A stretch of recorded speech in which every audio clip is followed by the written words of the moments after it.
Welcome everyone to Mindful Moments with Helen. I'm very happy to introduce our next guest, Eve Costarelli. Eve is the founder of Always Be Dancing, and she's going to tell us lots of exciting things about dance and mindfulness today. So welcome, Eve. Thank you so much for having me, Helen. So first of all, tell me how you were drawn to flamenco. Well, I grew up in an artist's house of an artist who didn't want me to be an artist. So Okay. he sent me to college, and I went to college for psychology. And when I came out of college, I had no direction whatsoever because it didn't speak to me in that essence. And being the good mother that she was, she kind of continued to look for things that might interest me and started to tap dance. And then I found flamenco. And it was, I'm sorry, did you want to say something? No, I just wanted to ask how was that a gateway for you to discover mindfulness, and how did you bring the two together? Well, I found that the emotional expression, the creativity that was involved in the expression of flamenco really spoke to me. It wasn't just a technique. When I first started it, I thought it was just going to be a technique. Right, yeah. But then I learned a little bit more that there was something much deeper beneath it. And when I started to discover the stories of the gypsies and their travels and what came into the creation of flamenco, it really reached past the dance form and became an emotional expression. Right.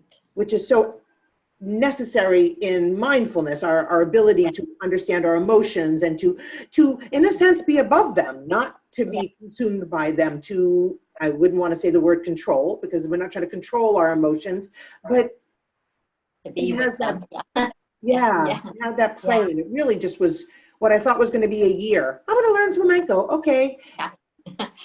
Too many years ago. Just in case any of our viewers have no idea what flamenco is, just tell us a little bit. Sure, it's the dance of the gypsies who left India and then traveled through northern Africa and arrived in southern Spain, Andalusia, at a time that the Moors controlled Spain. And when they arrived, they were kind of welcomed into the community, they lived, thrived, and then when Ferdinand and Isabel took over control of Spain, they were ostracized, killed and forced into seclusion.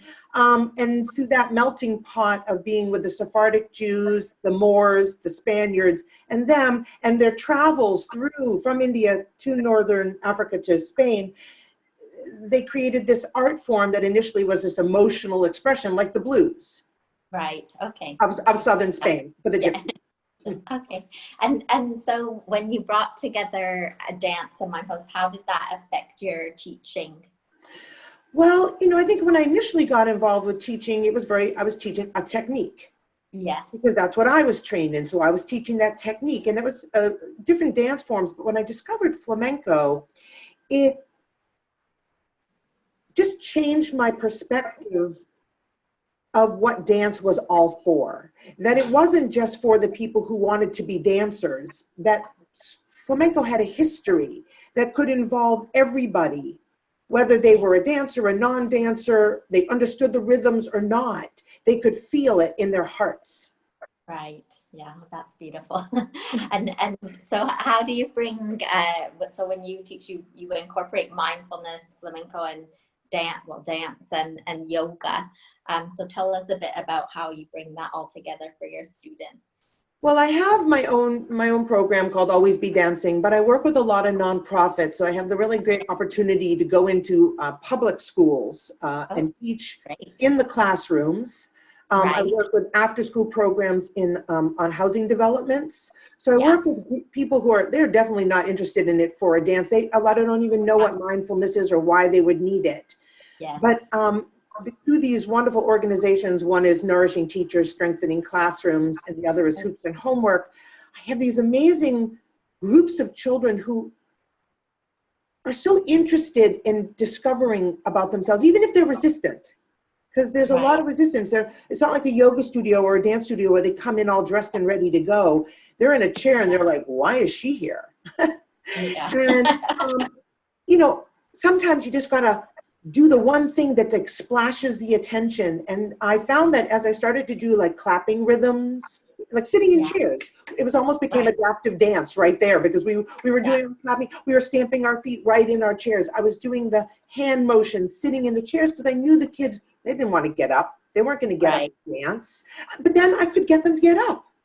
And we had some kids clapping, and some kids were dancing, because some kids were like, I'm not going to get up, but they were still clapping. And it was like, wow, you know, that moment just brought that group together. So I can take it to, I loved that. It didn't have to be, I didn't have to call it adaptive anything. It just was. And that to me is what working, especially in a public school situation where you really, I live in a public school and in an urban setting. So it's not just a public school, like we live in a suburb. It's very different than the city next door. And so the population to be so warm, and I just started an after school program, and I got a huge turnout, and it's such an amazing mix of, I work a lot with the ELL, the English language learners. There were high achievers who are stressed out in there, and there were kids who are on the spectrum of people being worried that they're going to drop out, get expelled. They're kind of in that kind of. What age group is it that you're working with? Do you work with all ages, or is it? I do. High school? Or, okay. So this is at the high school. This stuff. Yeah.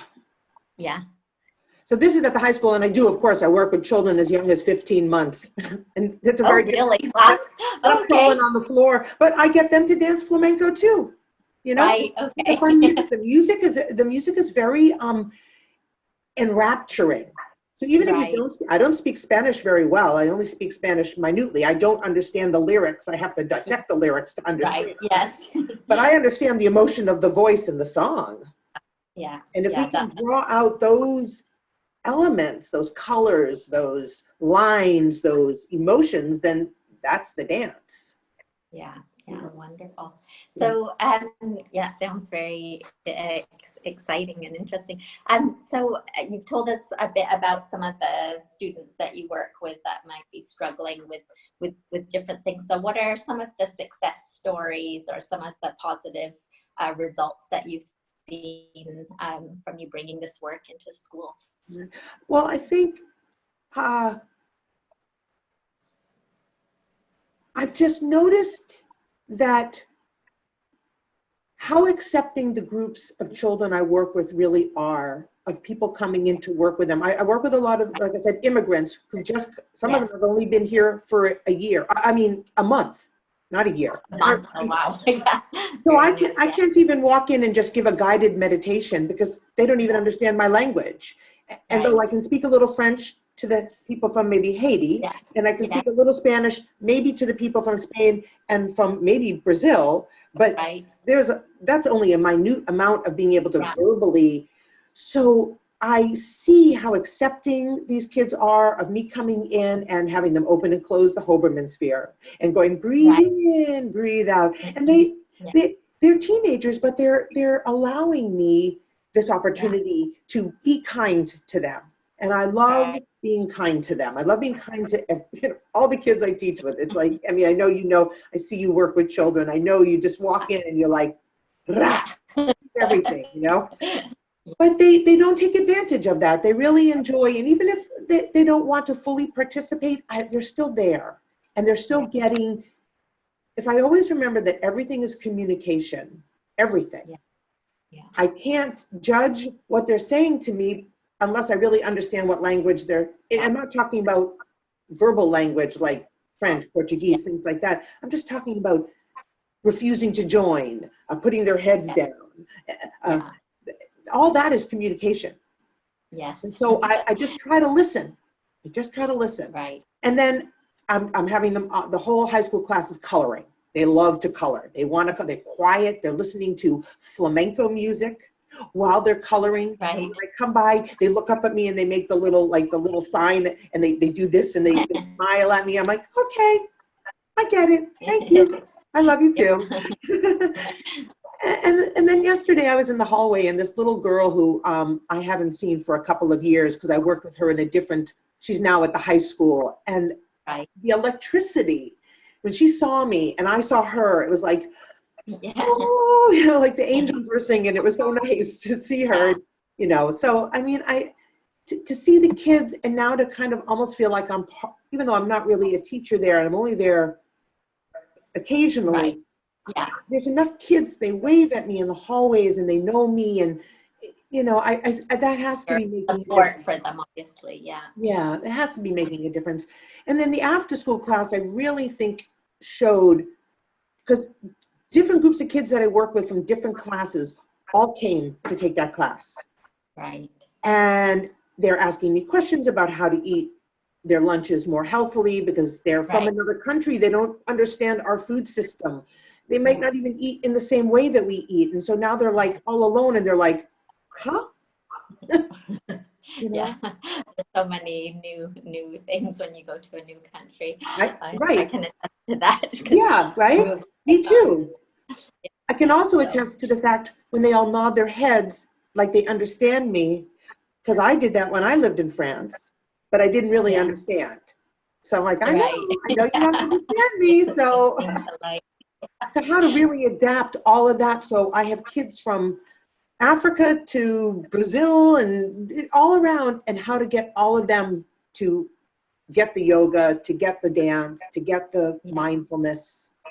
I love the challenge. I prefer it to a kind of a set thing. I love finding a way to really just wedge in and open it up a little bit.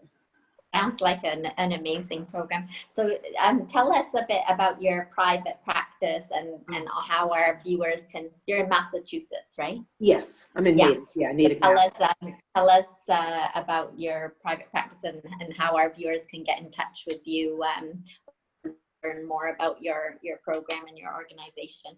Thank you so much. My private practice, I work with individuals. It can be all ages, and I work with children with or anybody with multiple abilities. I love to work one-on-one with children, and I don't ever want to be perceived as a therapist. I'm not a therapist, and I'm not trying to treat your children for a therapy problem. Everybody has problems, and it can be shyness, it could be autism, and I don't want to, autism is not a problem, but everybody has their things. And working one-on-one allows me to connect with that one person and pay attention to whatever it is, whether it's they want to learn flamenco because they want to go to Spain and become a flamenco dancer, or they just want to, they're 4 years old and for some reason they want to take flamenco, and I help them teach I help them learn how to choreograph. I draw out each dance. We talk about the emotion. We play the flamenco emotion game. Right. Okay. Books and pictures for colors and textures, so that when they're dancing, because they don't live in Spain, they don't have that constant connection to flamenco. They're just getting it here. And so I mean, and I work with children with yoga too, not just dancing, but I'm kind of talking about my dancing.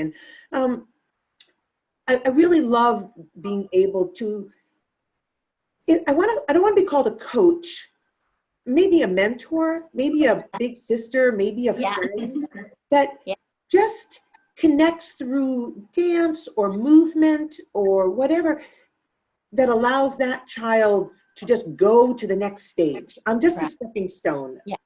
I never wanted to see myself as I know it all. So I wanted my students to have me for the time that we were together, and then for them to blossom and grow to the president, hopefully.